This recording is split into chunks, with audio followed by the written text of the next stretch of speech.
Hello and welcome to Castanet's Week in Review. I'm Jen Zielinski. Our top story. On Friday, a fire in Castanet near Karamias destroyed a residence and left a family homeless. Fire crews arrived on scene within 10 minutes, but the home was completely engulfed. 3 people escaped unharmed. The cause of the blaze appears to be accidental.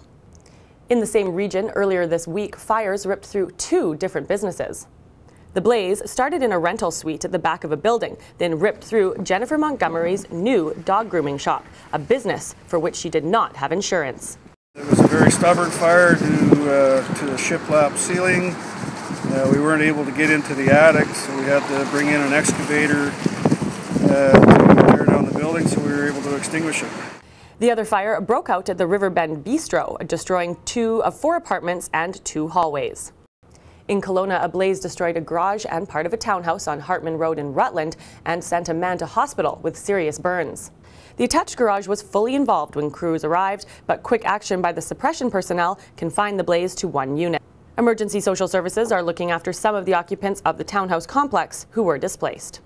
A Penticton man is recovering in hospital after being stabbed by a large assailant at a motel on Skaha Lake Road. The man was stabbed after running to the aid of a woman who was being choked by an intruder at her apartment. Well, it was quite a traumatic experience. Wee hours in the morning being woken up to bone-chilling screams. The fellow was specifically attacking women. There was all kinds of men around for him to attack, and he was directed towards women. He even attempted to attack me. The suspect was apprehended and remains in custody. A Vernon man is being hailed a hero after single-handedly subduing a drunken passenger on a flight from China to Vancouver this past weekend. James Lee, a former military man, was forced to step in when 25-year-old Abdul Ali started screaming, swinging at other passengers, and heading for the emergency exit.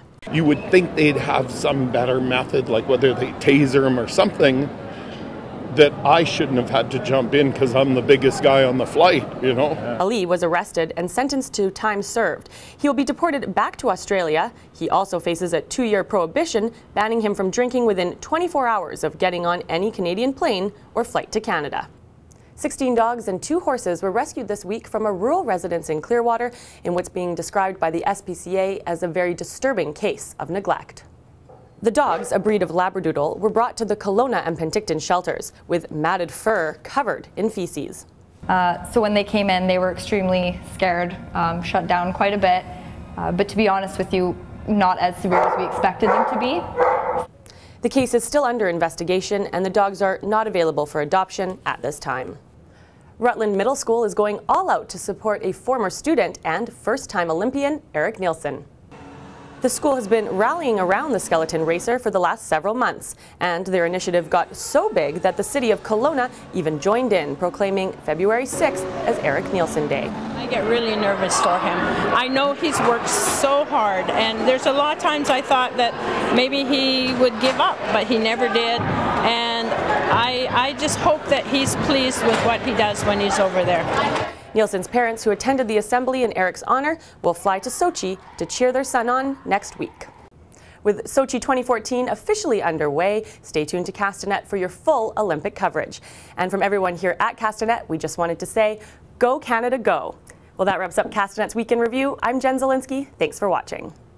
Remember to send your news tips to news@castanet.net and follow us on Twitter @CastanetNews.